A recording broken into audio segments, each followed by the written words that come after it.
샬롬 할렐루야. 창세기 1장 20절에서 23절이요. 하나님이 이르시되 물들은 생물을 번성하게 하라.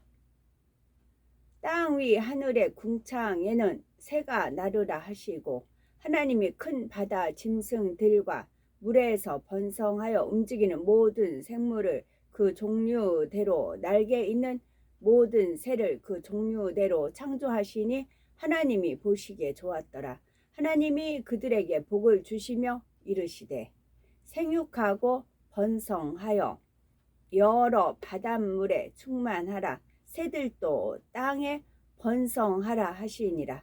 저녁이 되고 아침이 되는 이는 다섯째 날이니라. 아멘. 전지전능하신 하나님의 창조 역사를 우리는 어떤 마음으로 듣고 계시는지요? 이 세상에서도 다 큰 어른과 어린 아이는 지식이나 지혜가 차이가 나지요. 예를 들면 생물학 박사와 초등학교 1학년이 갖고 있는 생물에 관한 지식은 매우 차이 나지요. 그렇다면 창조주 하나님과 피조물인 사람의 지식과 지혜는 얼마나 큰 차이가 나겠는지요. 박사와 초등학생 차이와는 비교할 수 없을 만큼 많은 차이가 납니다.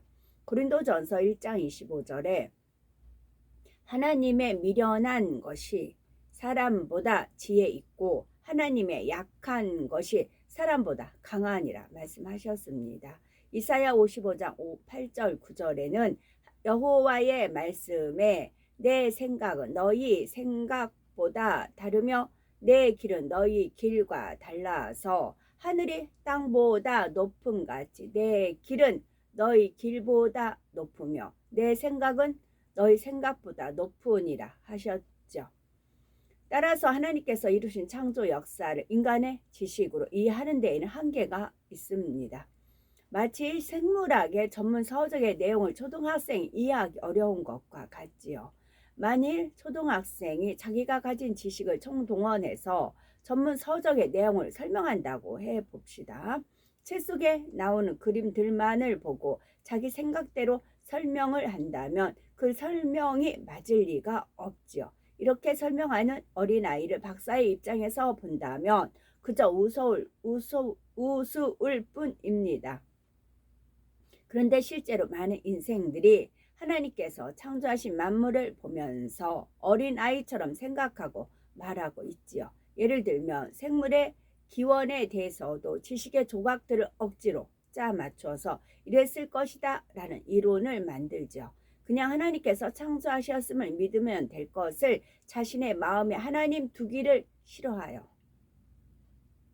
자신의 마음에 하나님 두기를 싫어하여 엉뚱한 이론을 만들어낸 것입니다. 창조주 하나님께서 이러한 인생들을 보실 때 그저 안타까울 수밖에 없는 거죠. 성경 욥기를 보면 욥이라는 인물이 연단을 통해 자신의 의와 틀을 깨뜨리고 중심에서 하나님을 경외하게 되는 과정이 잘 나오죠. 특별히 욥기 38장에서 31장까지는 하나님께서 욥을 친히 깨우쳐 주시는 말씀이 기록되어 있습니다. 하나님께서는 욥에게 인간의 지식과 지혜로는 도저히 알 수 없는 놀라운 창조의 사역에 대해서 말씀하시죠. 산, 염소, 들나귀, 타조, 말, 매, 하마, 악어 등 하나님께서 만드신 피조물을 들어 인간의 한계와 무지함을 깨우쳐 주시죠. 욥은 이러한 하나님의 말씀을 들으면서 마침내 하나님 앞에 무릎을 꿇게 됩니다. 전지전능하신 하나님에 비하면 심히도 미미한 지식을 가지고 있으면서 하나님과 변론하려 했던 자신이 얼마나 어리석었는지를 철저히 깨달았습니다. 욥기 42장 1절에서 3절에 보면 욥이 여호와께 대답하여 가로되 주께서는 무소불능하시오며 무슨 경영이든지 못 이루실 것이 없는 줄 아오니 무지한 말로 이치를 가리우는 자가 누구니까 내가 스스로 깨달을 수 없는 일을 말하였고 스스로 알 수 없고 헤아리기 어려운 일을 말하였나이다 라고 고백하죠. 이 말씀을 듣는 분 중에는 무지한 말로 이치를 가리는 사람이 한 명도 없어야 되겠지요. 자신이 갖고 있는 지식의 틀을 기준으로 하나님의 창조 역사에 대한 설명을 판단해서는 안 되겠죠. 오직 하나님의 말씀을 기준으로 자신의 지식을 재정립하는 사람이 참으로 지혜로운 사람입니다. 또한 창세기의 말씀은 창조 역사를 이루시는 하나님께서 알려주신 거죠. 그러므로 이 말씀을 듣는 우리는 골로새서 3장 10절 말씀처럼 우리를 창조하신 하나님의 형상을 쫓아 지식에까지 새롭게 되어야 되겠습니다. 하나님께서 창조 5째 날에는 물에 새는 생물들과 새들을 창조하셨습니다. 20절에 보니 하나님이 가라사대 물들은 생물로 번성케 하라 말씀하셨습니다. 여기서 나온 물들이란 무엇을 가리킬까요? 창조 첫 넷째 날에 태양이 창조되자 지구에는 징조가 나타났죠. 이 징조는 크게 두 가지로 여러 가지 기상 현상과 지질 활동입니다. 그 결과 육지에도 물이 존재하게 됐지요. 태양열로 바닷물이 증발되어 구름이 만들어짐으로 인해서 지구 곳곳에 비가 내리기 때문입니다. 또한 지질 활동으로 인해서 육지에는 산과 골짜기가 생겨났는데 하늘에서 내린 비가 골짜기를 흐르며 하천을 형성했습니다. 당시는 큰 강이라고 할 만큼 많은 물이 흐르는 것은 아니었고 곳곳에 하천이 만들어졌지요. 또한 땅속으로 흡수된 물은 지하수가 됐으며 지형이 움푹 팬 곳에 물이 고이면서 크고 작은 물 웅덩이들도 생겨났습니다. 이처럼 바다뿐만 아니라 육지에도 다양한 형태로 물이 존재한 것을 본문에서 물들이라 표현한 것입니다. 그런데 본문에 보니 하나님께서 물들을 생물로 번성케 하라 말씀하셨습니다. 바다뿐만 아니라 육지에도 물이 있게 되면서 비로소 물들의 생물이 번성하게 된 것입니다. 시편 104편 10절에서 13절에 보면 여호와께서 샘으로 골짜기에서 솟아나게 하시고 산 사이에 흐르게 하사 들의 각 짐승에게 마시우시니 들아귀들도 해갈하며 공중의 새들이 그 가에서 깃들이며 나뭇가지 사이에서 소리를 바라는도다. 저가 그 누각에서 산에 물을 주시니 주의 행사의 결과가 땅에 풍족하도다 했습니다. 육지에도 하나님께서 주신 물이 있으므로 각종 짐승들이 살아갈 수 있고 만물의 생명력이 넘쳐나게 된 것입니다. 이처럼 물은 생명체가 살아가는 데 있어서 가장 중요하다 말할 수가 있는 거죠. 우리가 사는 이 땅은 천국의 모형이라 할 수가 있습니다. 천국에도 생명수가 흐르는 강이 있습니다. 이 생명수는 하나님의 보좌로부터 나와서 새 예루살렘에서 낙원까지 천국을 두루 돕니다. 천국의 만물도 하나님의 보좌로부터 비롯된 생명수로 인해서 충만할 수가 있지요. 지구를 창조하실 때에도 이 생명수가 지구로 유입되게 하셨고 물의 근원이 되게 하셨다 했습니다. 그리고 지구에 생물을 창조하실 때에 물 없이는 살 수 없는 구조로 만드셨지요. 하나님께서는 모든 생물로 하여금 생존에 꼭 필요한 성분을 물에서 공급받게 하셨죠. 이를 바꿔서 말하면 하나님께서 물속에 생명을 유지시키는 능력을 불어넣어 주신 것입니다. 이는 영적으로도 마찬가지이지요. 모든 생물이 물 없이는 살 수 없듯이 육과 혼뿐만이 아니라 영이 있는 사람은 반드시 영적인 물을 공급받아야 살 수가 있습니다. 영적인 물이란 우리에게 영생을 얻게 하는 하나님의 말씀이지요. 요한복음 4장 14절에 예수님께서도 내가 주는 물을 먹는 자는 영원히 목마르지 아니하리니 나의 주는 물은 그 속에서 영생하도록 솟아나는 샘물이 되리라 말씀하셨습니다. 여기서 영생하도록 솟아나는 샘물을 일반적으로 영생수라 표현을 합니다.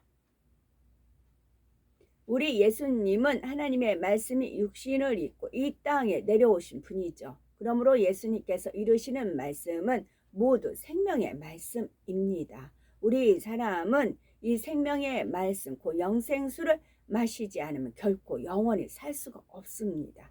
잠시 잠깐뿐이 이 땅의 삶을 마치고 나면은 영원한 사망이 지옥으로 떨어지지요.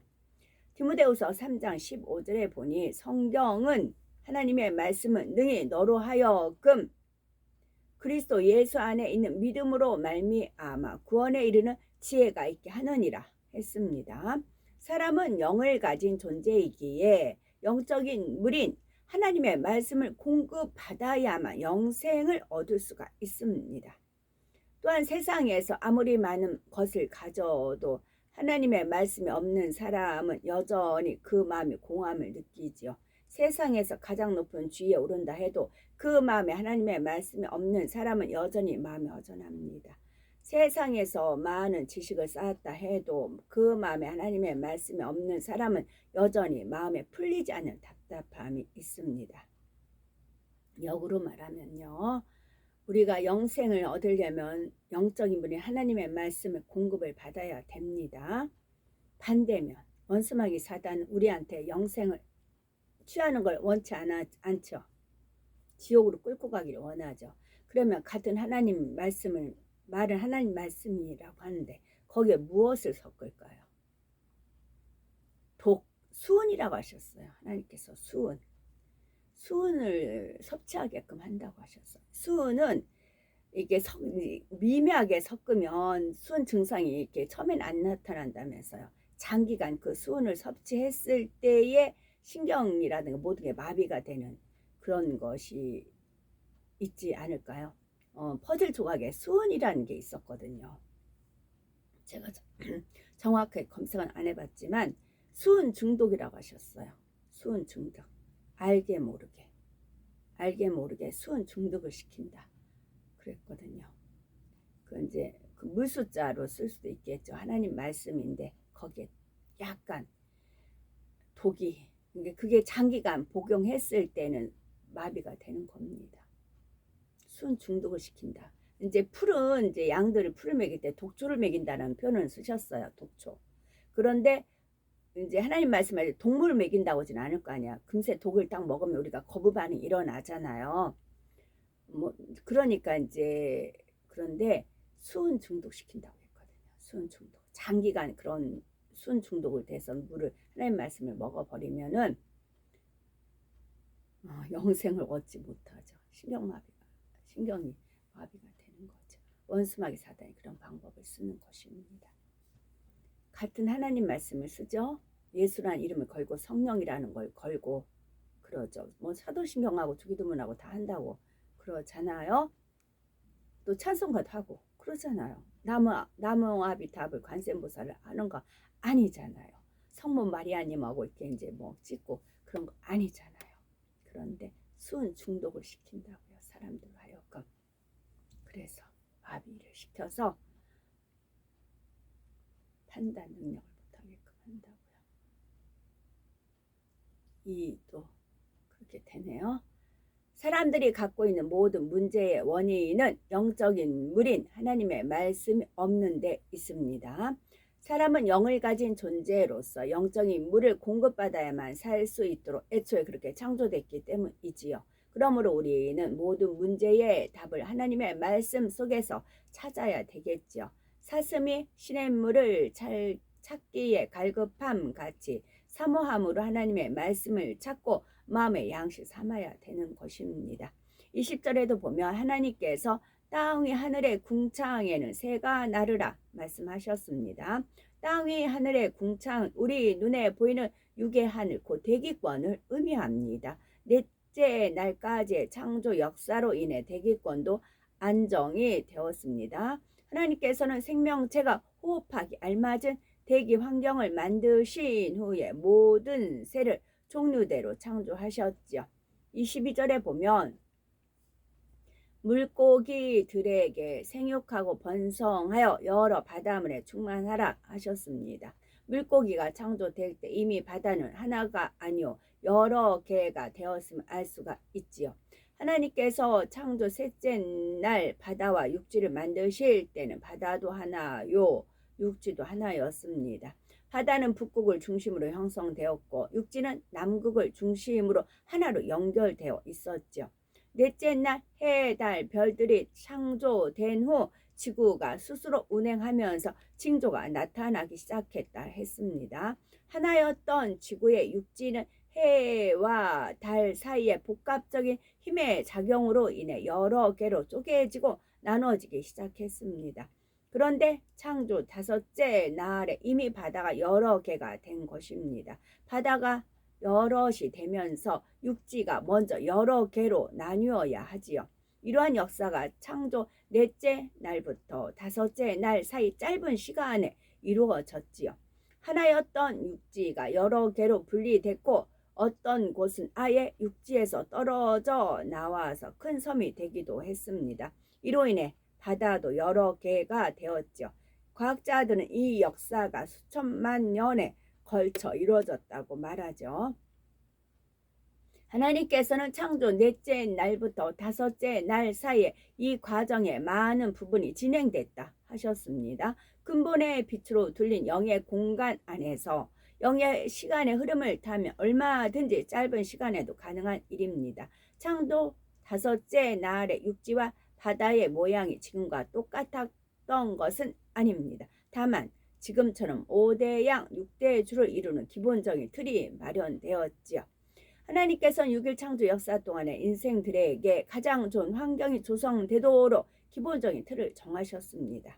그 기본적인 틀은 오랜 세월 동안 조금씩 눈에 띄지 않게 변형되어서 지금의 모습이 되었지요.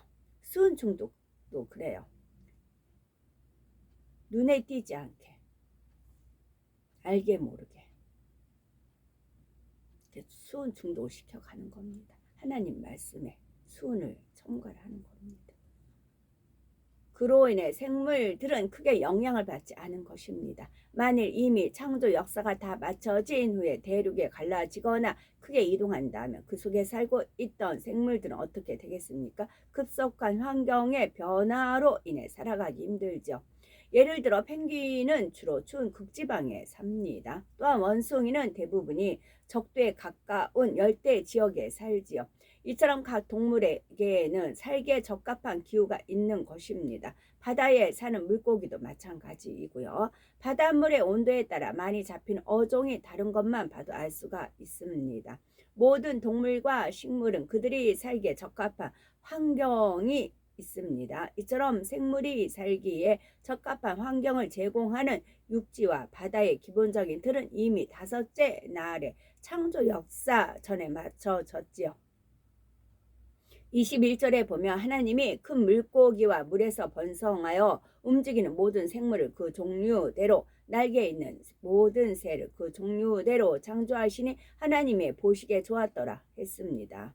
하나님께서는 생명체가 살기에 적합한 환경을 먼저 만드신 다음 각 환경에 알맞은 동물을 그 종류대로 창조하셨죠. 이는 바꿔 말하면 하나님께서 모든 동물에게 각각의 처한 환경에서 살아갈 수 있는 능력을 주셨다는 의미이기도 합니다. 하나님께서 창조하신 동물은 처음에는 악이 없었습니다. 하나님의 능력 가운데 말씀으로 창조됐기 때문이지요. 그래서 지금처럼 강한 것이 약한 것을 잡아먹는 일은 없었지요. 싸우거나 물어뜯거나 죽이는 일도 없었습니다. 하나님께서 세우신 질서를 따라 서로 해를 주지 않고 화평했지요. 이는 여섯째 날의 창조대에는 지상의 동물들도 마찬가지입니다. 땅에 기어다니는 동물이나 하늘을 나는 새나 물속의 물고기들 중에도 다른 동물을 잡아먹는 일이 없었죠. 육식동물이 없었다는 말입니다. 그 당시에는 모든 동물이 풀과 물만 먹어도 생존에 필요한 양분을 공급받을 수 있었습니다. 이 땅에 점점 악으로 물들면서 동물들 중에서도 일부가 악하게 변질되었죠. 그런 종류들은 대부분이 식성도 육식으로 바뀌었습니다.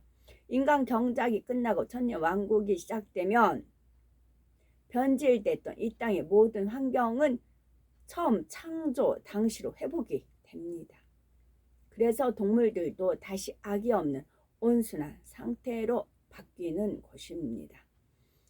이에 대한 기록이 이사야 11장 6절에서 9절에 나오지요. 그때의 이리가 어린 양과 함께 거하며 표범이 어린 염소와 함께 누우며 송아지와 어린 사자와 살찐 짐승이 함께 있어 어린아이에게 끌리며 암소와 곰이 함께 먹으며 그것들의 새끼가 함께 엎드리며 사자가 소처럼 풀을 먹을 것이며 젖먹는 아이가 독사의 구멍에서 장난하며 젖된 어린아이가 독사의 굴에 손을 넣을 것이라. 나의 거룩한 산 모든 곳에서 해됨도 없고 상함도 없을 것이니 이는 물이 바다를 덮음같이 여호와를 아는 지식이 세상에 충만할 것임이니라 했습니다. 이 말씀은 천년 왕국에 대한 것이지만 하나님께서 처음 동물을 창조하셨을 때도 이와 같은 모습이었죠. 하나님께서 처음 지구를 만드셨을 때에는 이처럼 악이 없었기에 참으로 평화롭고 아름다운 세상이었습니다. 아담은 주로 애완동물이 공룡이라고 했습니다.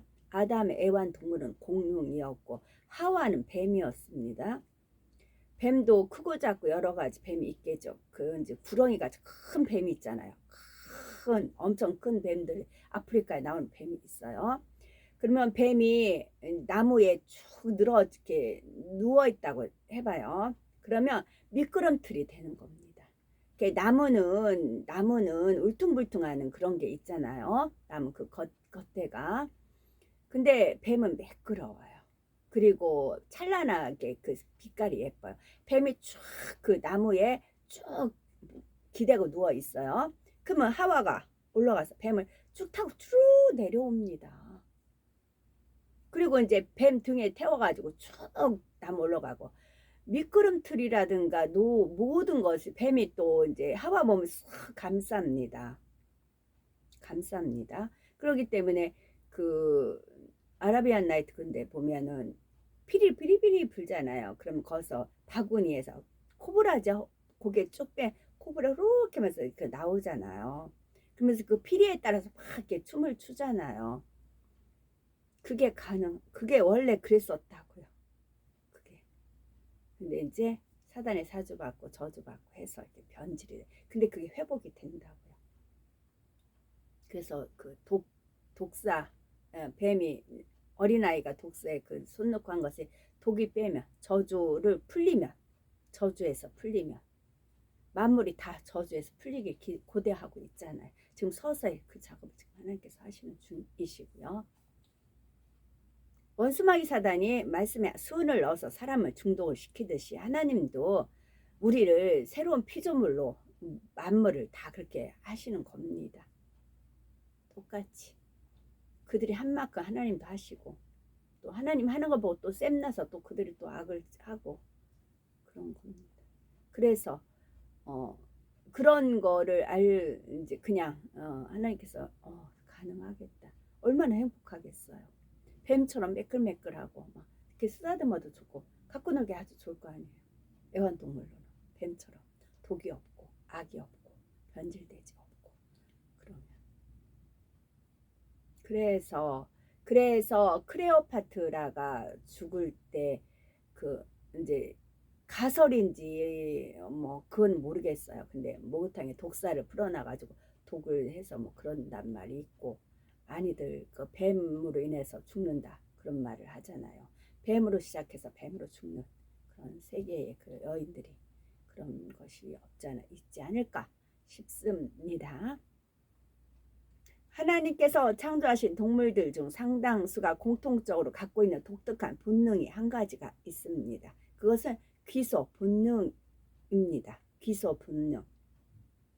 동물이 자신의 서식 장소나 산란 육아를 하던 곳에서 멀리 떨어져 있는 경우 다시 그곳으로 되돌아가는 성질이지요. 예를 들면 예전에 시골에 있는 집에서 봄이면 제비들이 찾아와서 집을 짓고 알을 낳아 새끼가 자라면 떠나가죠. 그런데 다음 해에 보면 지난해 그 집에서 태어났던 제비가 다시 돌아오는 것입니다. 제비는 우리나라에서 여름을 보내는 철새로 가을이 되면 따뜻한 남쪽으로 떠납니다. 반대로 기러기와 같은 겨울 철새는 우리나라에서 겨울을 보내다가 봄이 되면 북쪽으로 떠납니다. 한편 철새를 가지고 이런 시험을 해보았다고 합니다. 철새의 알을 인위적으로 어미 새에게서 수백 킬로미터 떨어진 곳으로 옮겨 놓았지요. 그런데 이 알에서 부화된 철새도 때가 되자 동일하게 같은 방향으로 날아갔다는 것입니다. 이로써 철새들은 이기동 경로를 어린 새에게 배운 것이 아니라 본능적으로 알고 있음을 확인할 수가 있지요. 물고기에도 기소 본능을 가지는 종류가 여럿 있는데 그 대표적인 예가 연어를 들 수가 있습니다. 연어는 일반적으로 강에서 부화한 치어가 바다로 내려가서 성장한 다음 원래 있던 강으로 되돌아오는 습성이 있습니다.